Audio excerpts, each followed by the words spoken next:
আসসালামু আলাইকুম। প্রিয় দর্শক, অন্য মঞ্চের আলাপচারিতায় আপনাদের সকলকে আমন্ত্রণ জানাচ্ছি। দেশ বাঁচাতে যে যুগান্তকারী সিদ্ধান্ত নিল সেনাবাহিনী, এই প্রসঙ্গটি নিয়ে আপনাদের সামনে এই মুহূর্তে কথা বলতে চাই। আপনারা একটু ডিপলি যারা খেয়াল করেন তারা খেয়াল করলেই বুঝতে পারবেন যে গত 15 মাসের যে ব্যর্থ বাংলাদেশ, সেই বাংলাদেশ এই নভেম্বরের প্রথম সপ্তাহ থেকেই নড়াচড়া শুরু হয়ে গেছে। আপনারা খেয়াল করেছেন যে সেনাবাহিনী সিভিল দায়িত্ব পালন করছে গত প্রায় 14 মাস যাবত, কিন্তু এরই মধ্যে সিদ্ধান্ত হয়েছে যে সেনাবাহিনী 50% উঠে যাচ্ছে, অলরেডি উঠে গেছে, ব্যারাকে ফিরে গেছে, 50%-এর বেশি গেছে। এটি কি নিশ্চয়ই আপনাদের কাছে একটু পরিবর্তনের আলামত মনে হয়? এবং কোন সময়, যে সময় আওয়ামী লীগ আরো কর্মসূচিতে মাঠে নামছে, ঠিক সেই সময় সেনাবাহিনী উঠে গেছে। আবার এরই মধ্যে গতকাল সেনাবাহিনী প্রধান জেনারেল ওয়াকারুজ্জামানের সাথে শীর্ষ জেনারেলদের একটি বৈঠক অনুষ্ঠিত হয়েছে এবং এই বৈঠকে খুব গুরুত্বপূর্ণ দুটি সিদ্ধান্ত হয়েছে যে আসন্ন জাতীয় সংসদ নির্বাচন বা যে নির্বাচনটি আসতে যাচ্ছে, সেই নির্বাচনে শীর্ষ জেনারেলদের মতামত যে সব দলের অংশগ্রহণে যদি একটি অবাধ, নিরপেক্ষ এবং সুষ্ঠু নির্বাচন না হয়, তাহলে সেনাবাহিনী সেই নির্বাচনে সহযোগিতা করবে না। এখানে সব দলের অংশগ্রহণ বলতে সবচেয়ে বড় ফ্যাক্টর হয়ে দাঁড়িয়েছে আওয়ামী লীগ এবং জাতীয় পার্টি। নির্বাচন কমিশনে 52টি রাজনৈতিক দল নিবন্ধিত। এই সবাই যাতে অবাধ, নিরপেক্ষ এবং সুষ্ঠু নির্বাচন অংশগ্রহণ করতে পারে, সাধারণ মানুষ যাতে ভোট দিতে পারে, এই লক্ষ্যে শীর্ষ জেনারেলরা সিদ্ধান্ত নিয়েছেন যে সব দলের অংশগ্রহণে নির্বাচন হতে হবে। সেনাবাহিনীর আকস্মিক এই দৃঢ় অবস্থান বাংলাদেশের রাজনীতিতে নিঃসন্দেহে একটি ভিন্ন মাত্রা দেবে, নতুন মাত্রা দেবে, তাতে কোনো সন্দেহ নেই। সূত্রের বরাত দিয়ে জানা যায় যে আলোচ্য যে ভার্চুয়াল বৈঠকটি অনুষ্ঠিত হয়েছে, এই বৈঠকটির মূল আলোচ্য বিষয় ছিল যে আগামী জাতীয় সংসদ নির্বাচন। বৈঠক সূত্রে জানা যায় যে quarter master general QMG lieutenant general Faizur Rahman বলেন, একটা পর্যায়ে বৈঠকের একটি অগ্রহণযোগ্য নির্বাচনের অংশ হয়ে সশস্ত্র বাহিনী তার ভাবমূর্তি ক্ষুণ্ণ করতে পারে না। তিনি আরো উল্লেখ করেন, একটি অন্তর্ভুক্তিমূলক নির্বাচন ছাড়া আন্তর্জাতিক চাপ বাড়তে পারে এবং দেশের সংকট আরো ঘনীভূত হতে পারে। অর্থাৎ লেফটেন্যান্ট জেনারেল ফয়জুর রহমানের এই বক্তব্যের সূত্র ধরেই বুঝতেই পারছেন যে সেনাবাহিনীর উপরে ইতিমধ্যেই আন্তর্জাতিক চাপ আছে, আন্তর্জাতিক চাপ আসা শুরু হয়ে গেছে, যার দরুন সেনাবাহিনী চিন্তা করছে যে দেশে একটি অবাধ, নিরপেক্ষ, সুষ্ঠু এবং অন্তর্ভুক্তিমূলক নির্বাচন হতে হবে।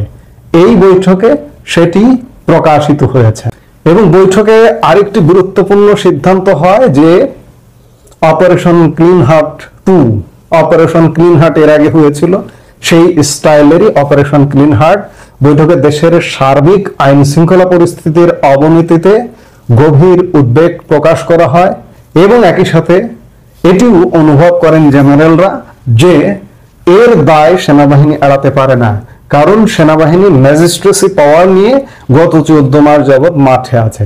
কিন্তু কাজের কাজ কি হয়েছে? এই যে আত্ম উপলব্ধি, এটি কিন্তু চমৎকার।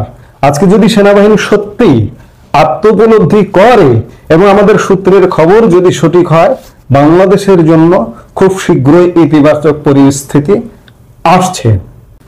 Principal staff officer lieutenant general SM. Kamrul Hasan দেশে ক্রমবর্ধমান সন্ত্রাস, চাঁদাবাজি, জঙ্গিবাদ এবং 5 আগস্টের পর লুট হওয়া অস্ত্র উদ্ধারের জন্য অপারেশন ক্লিন হার্ট আদলে একটি সাঁড়াশি অভিযানের প্রস্তাব দেন এবং প্রস্তাবটি সর্বসম্মতিক্রমে গৃহীত হয়। অভিযানের বিষয়ে বৈঠকে একটি সুনির্দিষ্ট নির্দেশনা দেওয়া হয়েছে। এতে বলা হয় যে নির্দিষ্ট অভিযোগ বা ওয়ারেন্ট ছাড়া কোনো রাজনৈতিক দলের নেতাকর্মীকে আটক করা হবে না। তবে এর পাশাপাশি কঠোর হুঁশিয়ারি উচ্চারণ করে বলা হয়, সন্ত্রাসী, চাঁদাবাজ, বিশৃঙ্খলা সৃষ্টিকারী এবং রাষ্ট্রের নিরাপত্তা বিনষ্টকারী ব্যক্তি সে যে দলেরই হোক না কেন তাদের নির্মূলে কঠোরতম পদক্ষেপ নেওয়া হবে। অর্থাৎ এই মুহূর্তে যে জামাত তাণ্ডব চালাচ্ছে, বিএনপি তাণ্ডব চালাচ্ছে, এনসিপি পরিচয়ে তাণ্ডব চালাচ্ছে, এগুলো মনে হয় খুব শীঘ্রই অবসান হতে যাচ্ছে। যে সেনাবাহিনী যদি অপারেশন ক্লিন হার্ট 2টাতে নামে তাহলে কেউ হয়তো রক্ষা পাবে না। এবং আরেকটি বিষয় যে আওয়ামী লীগেরও ভয়ের কোনো কারণ নেই, যে ওয়ারেন্ট ছাড়া গ্রেফতার করা হবে না এমন সিদ্ধান্ত হয়েছে। বৈঠকে সশস্ত্র বাহিনীর নিরপেক্ষতা বজায় রাখার সর্বোচ্চ গুরুত্ব আরোপ করা হয়। যে কোনো রাজনৈতিক প্রক্রিয়ায় অংশ না হয়ে কেবল রাষ্ট্রীয় নিরাপত্তা ও সার্বভৌমত্ব রক্ষায় নিজেদের ভূমিকা সীমাবদ্ধ রাখার বিষয়ে কর্মকর্তারা একমত পোষণ করেন। এই সিদ্ধান্তগুলো চূড়ান্ত অনুমোদনের জন্য শিগগিরই প্রধান উপদেষ্টার কাছে উপস্থাপন করা হবে বলে জানা গেছে। সশস্ত্র বাহিনীর এই নতুন অবস্থান বাংলাদেশের রাজনীতিতে আমরা গত 15 মাসে যে একটা ম্যাসাকার অবস্থা দেখছি সেখান থেকে উদ্ধার করবে বলে মনে হয়। এবং একই সাথে আওয়ামী লীগকে যে বঞ্চিত করে রাখা হয়েছে, রাজনীতি করতে দেওয়া হচ্ছে না, আওয়ামী লীগ রাজনীতিতে ফিরবে এবং অত্যন্ত দাপটের সাথে ফিরবে। গত 15 মাস আওয়ামী লীগ বাইরে থেকে আওয়ামী লীগের অবস্থান তৈরি হয়ে গেছে। এখন দেখার বিষয় এটি যদি সত্যি হয় তাহলে বাংলাদেশের রাজনীতিতে খুব শীঘ্রই ইতিবাচক পরিবর্তন আসবে এবং বাংলাদেশ এই যে ডুবন্ত বাংলাদেশ উঠে দাঁড়ানোর একটা চেষ্টা করবে। নির্বাচন হবে, নির্বাচন অবাধ হবে, সুষ্ঠু হবে, নিরপেক্ষ হবে। তবে এখনো বলে রাখি যে আগামী ফেব্রুয়ারিতে নির্বাচন হবে না এবং ইউনূসের অধীনে নির্বাচন হবে কিনা সে ব্যাপারে এখন পর্যন্ত আমার $1 বিলিয়ন কোশ্চিন আছে। এমন আভাসও আছে যে ইউনূসের অধীনে নির্বাচন হবে না। এখন আমাদের এই সব কিছু দেখতে হলে অপেক্ষা করতে হবে। আমরা নিশ্চয়ই অপেক্ষা করব। রাজনৈতিক দিক থেকে অধ্যাপক ইউনূসের অন্তর্বর্তী সরকারের সামনে এখন 2 সংকট। একটি হলো 13ই নভেম্বর ঢাকা লকডাউন সহ কার্যক্রম নিষিদ্ধ থাকা আওয়ামী লীগের 4 দিনের কর্মসূচি। দ্বিতীয়টি হলো সরকারের 3 মিত্র দলের মধ্যে জুলাই সনদ বাস্তবায়ন ও গণভোট নিয়ে মতবিরোধ। সরকারের পক্ষ থেকে বেঁধে দেওয়া 7 দিন শেষ হতে চলল, কিন্তু জামাতের পক্ষ থেকে দেওয়া আলোচনা প্রস্তাব ফিরিয়ে দিয়েছে বিএনপি। তাতে পরিষ্কার হয়ে গেছে সরকার উদ্যোগ না নিলে রাজনৈতিক দলগুলোর পক্ষে নিজেদের মধ্যে আলোচনা করে সিদ্ধান্তে আসা আর হচ্ছে না। সরকার একাধিক সূত্র বলছে, যদিও বলেছে সরকার তার মতো করে জুলাই সনদ তার গণভোট নিয়ে সিদ্ধান্ত নেবে, কিন্তু শেষ পর্যন্ত আবার অধ্যাপক ইউনূস যমুনায় আলোচনার ডাক দিতে পারেন রাজনৈতিক দলগুলোকে। তবে সেটি নিয়ে সরকার যতটা না চিন্তিত তার চেয়ে বেশি চিন্তিত আওয়ামী লীগের কর্মসূচি নিয়ে। সরকার কোনোভাবেই আওয়ামী লীগের এই কর্মসূচি সফল হতে দিতে চায় না, কারণ সরকারি নীতি নির্ধারকরা মনে করছেন এই কর্মসূচি সফল হলে আওয়ামী লীগের নিষেধাজ্ঞা তুলে নেওয়ার জন্য আন্তর্জাতিক মহলের চাপ বাড়বে। আবার এই কর্মসূচিকে ঘিরে কোনো সহিংসতা হলে সেটিও সরকারের জন্য নেতিবাচক ফলাফল নিয়ে আসবে। তবে আওয়ামী লীগের কর্মসূচি ঠেকানোর জন্য আলোচনার ডাক দিয়ে এক ঢিলে 2 পাখি মারতে চায় সরকার। সেক্ষেত্রে জুলাই সনদ নিয়ে আলোচনাও করবে সরকার, আবার আওয়ামী লীগের বিরুদ্ধে রাজনৈতিক দলগুলোর ঐক্য আছে সেটিও দেখাবে।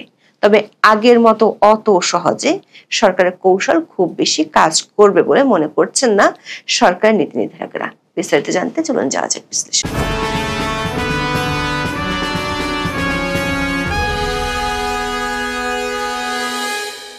জুলাই সনদের বাস্তবায়ন পদ্ধতি এবং গণভোটের সময় নিয়ে সমঝোতার জন্য রাজনৈতিক দলগুলোকে সরকার 7 দিন সময় বেঁধে দিয়েছিল 3রা নভেম্বর।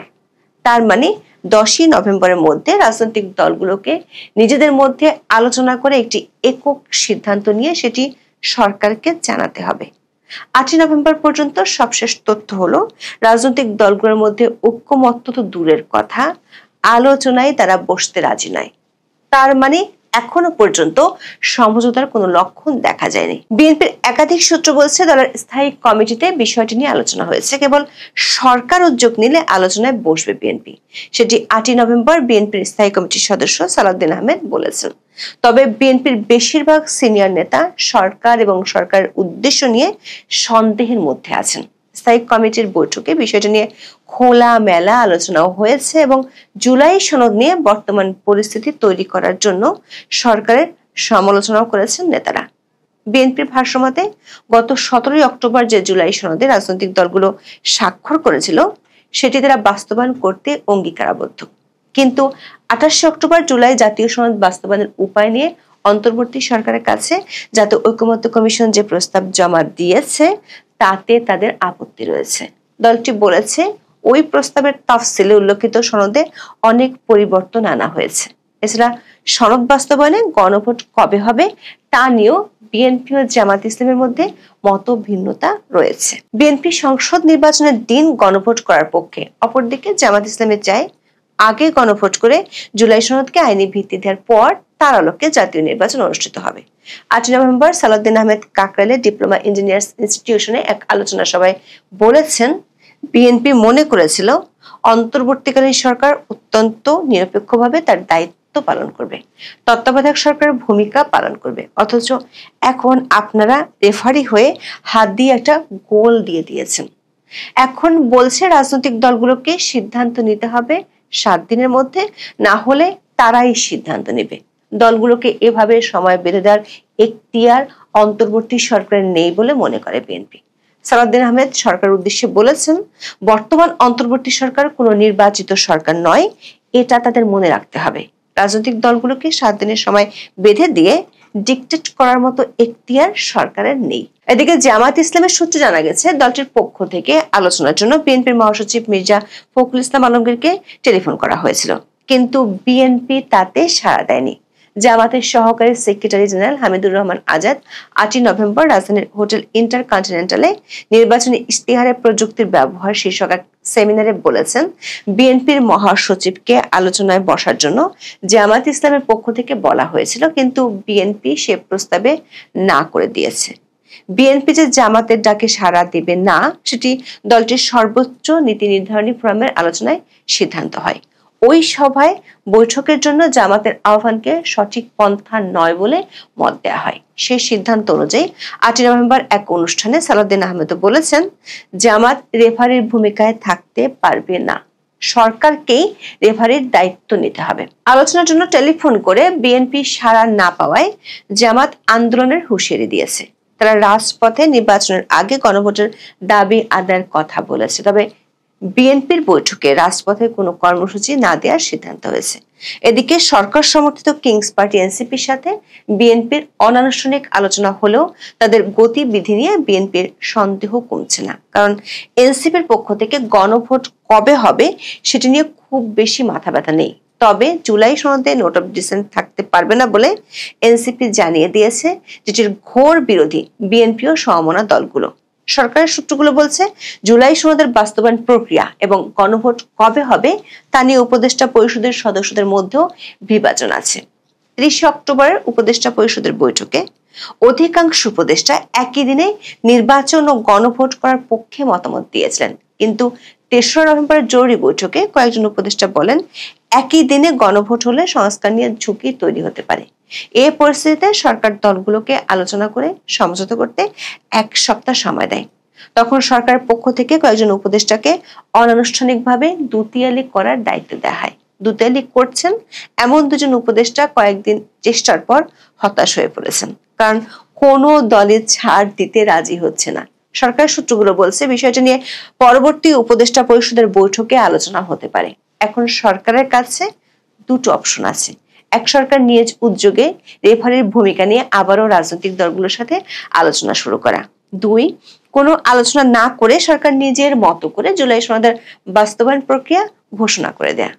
সরকারের নীতি নির্ধারণী মহল 2টো অপশনই ভেবে রেখেছে, তবে সরকারের পক্ষ থেকে শেষ পর্যন্ত আলোচনার ডাক দেয়া হতে পারে, এমন সম্ভাবনা বেশি বলেই মনে করেন রাজনৈতিক দলগুলোর সাথে দুতিয়ালি করা উপদেষ্টারা। সেক্ষেত্রে সরকার 3টি রাজনৈতিক দল বিএনপি, জামাত ইসলামী ও এনসিপি কে একসাথে খুশি করার প্রক্রিয়া নিয়ে ভাবছে। দর্শক, জুলাই সনদ বাস্তবায়নের উপায় নিয়ে গত 27 অক্টোবর 2টি সুপারিশ সরকারের কাছে জমা দেয় জাতীয় ঐকমত্য কমিশন। কমিশনের দ্বিতীয় প্রস্তাবের আলোকে সরকার জুলাই জাতীয় সনদ বাস্তবায়নের আদেশ জারি করতে পারে। সেক্ষেত্রে 270 দিনের স্থলে যত দিন লাগে তত দিনের মধ্যে সংবিধান সংস্কারের কাজ শেষ করার কথা বলা হয়ে থাকতে পারে। একই দিনে জাতীয় নির্বাচন ও গণভোট আয়োজনের চিন্তা করা হচ্ছে। এসব প্রস্তাবে বিএনপিও তাদের সমমনা দলগুলো সন্তুষ্ট হবে। অন্যদিকে উচ্চকক্ষে সংসদ নির্বাচনে প্রাপ্ত ভোটের সংখ্যানুপাতিক প্রতিনিধিত্ব বা পিআর পদ্ধতিতে উচ্চকক্ষ গঠনের প্রস্তাব করা হবে। এতে জামাত ও এনসিপির প্রধান দাবি পূরণ হবে। আবার পিআর পদ্ধতিতে উচ্চকক্ষ এবং তত্ত্বাবধায়ক সরকার ব্যবস্থার প্রস্তাব ছাড়া বাকি প্রস্তাবগুলোতে নোট অফ ডিসেন্ট উল্লেখ থাকতে পারে। সেক্ষেত্রে সংবিধান সংস্কার পরিষদ সংখ্যাগরিষ্ঠ ভোটে বিল পাশ করবে। এসব প্রস্তাব রেখে আদেশ জারির বিষয়ে প্রস্তুতি নিতে আইন মন্ত্রণালয়কে সরকার উপর মহল থেকে নির্দেশনা দেওয়া হয়েছে। তবে সরকারের কাছে এই মুহূর্তে জুলাই সনদ নিয়ে তার মিত্রদের মধ্যে বিরোধের চেয়ে বেশি চিন্তার বিষয় হলো কার্যক্রম নিষিদ্ধ থাকা আওয়ামী লীগের লকডাউন কর্মসূচি নিয়ে। আগামী 13ই নভেম্বর আন্তর্জাতিক অপরাধ আদালত আওয়ামী লীগ সভানেত্রী শেখ হাসিনার মামলায় সাজা ঘোষণার দিন তারিখ জানাবে। ট্রাইব্যুনালের বিচারপতি গোলাম মর্তুজা মজুমদার গত মাসে এই সিদ্ধান্তের কথা জানিয়েছেন। রাষ্ট্রপক্ষ মামলার শুনানিতে সাবেক প্রধানমন্ত্রীর মৃত্যুদণ্ড দাবি করেছে। রায়ের দিন তারিখ ঘোষণাকে কেন্দ্র করে আওয়ামী লীগের পক্ষ থেকে কর্মসূচি ঘোষণা করা হয়েছে। 10ই নভেম্বর থেকে এই কর্মসূচি শুরু হওয়ার কথা রয়েছে। 12 তারিখ পর্যন্ত 3 দিন দেশের জেলা উপজেলায় বিক্ষোভ সমাবেশ, মিটিং মিছিল করার সিদ্ধান্ত নিয়েছে দলটি। 13ই নভেম্বর ঢাকায় লকডাউন পালন করার আবেদন জানিয়েছে আওয়ামী লীগ। আওয়ামী লীগের এই কর্মসূচিকে কেন্দ্র করে আইন শৃঙ্খলা পরিস্থিতির অবনতি ঘটতে পারে বলে আশঙ্কা করছে গোয়েন্দা সূত্রগুলো। বিশেষ করে আওয়ামী লীগের প্রেসিডিয়াম সদস্য জাহাঙ্গীর কবির নানকের একটি ভিডিও বার্তা অনলাইনে ব্যাপকভাবে প্রচার হওয়ার পর সরকার বেশ তৎপর হয়ে উঠেছে। পুলিশের একাধিক সূত্র বলছে, আওয়ামী লীগের কার্যক্রম নিষিদ্ধ থাকা সত্ত্বেও সামাজিক যোগাযোগ মাধ্যম ও গোপনে ব্যাপক তৎপরতা চালাচ্ছে দলটির নেতাকর্মীরা। এই লক্ষ্যে সারা দেশ থেকে নেতাকর্মীদের ঢাকায় জড়ো হওয়ার নির্দেশনা দেওয়া হয়েছে, এমন তথ্য পেয়েছে গোয়েন্দারা। সে কারণে স্বরাষ্ট্র মন্ত্রণালয় ও পুলিশ সদর দপ্তর থেকে দেওয়া হয়েছে বিশেষ নির্দেশনা। পুলিশ সদর দপ্তর বলছে, এতদিন আওয়ামী লীগ ঝটিকা মিছিল করেছে। পুলিশ প্রায় 3000-এর বেশি নেতাকর্মীকে ঝটিকা মিছিল থেকে গ্রেপ্তার করেছে। এরপরও দেশের কোথাও না কোথাও তারা মিছিল করে যাচ্ছে। এমন পরিস্থিতিতে 10 তারিখ থেকে তারা যে কর্মসূচি ঘোষণা করেছে, বিশেষ করে 13 তারিখের লকডাউনকে ঘিরে পুলিশকে বিশেষভাবে সতর্ক থাকার নির্দেশ দেওয়া হয়েছে। পুলিশের একজন ঊর্ধ্বতন কর্মকর্তা মনে করেন, এই কর্মসূচিটি সফল হলে রাজনৈতিকভাবে সরকারের জন্য একটি বিরাট নেতিবাচক বার্তা দেবে। আওয়ামী লীগের নিষেধাজ্ঞা নিয়ে অনেক আন্তর্জাতিক পক্ষ থেকে যে দাবি আসছে সেটি বেশ প্রাসঙ্গিক হয়ে যাবে। আবার আওয়ামী লীগের নেতাকর্মীদের উপর বেশি চড়াও হলে সেটি নিয়ে মানবাধিকার লঙ্ঘনের প্রশ্ন উঠতে পারে।